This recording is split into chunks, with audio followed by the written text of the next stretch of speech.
everyone, welcome back to my channel. Today I'm going to show you quick and easy way to connect Bluetooth device on Windows 11. So let's get started. Firstly go to start menu, then search for settings, tap to open it. Now go to Bluetooth and devices. Now here you will see Bluetooth is turned off. Tap to turn it on.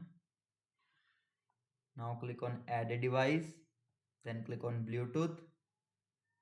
Make sure your device is turned on. Like I am connecting to it my mobile phone. Here it is. Tap to connect it. Now you will see a code on your mobile, then connect.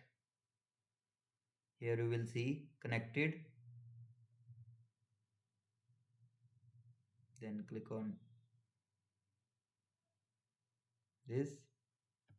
Now you will send any of the file from your device.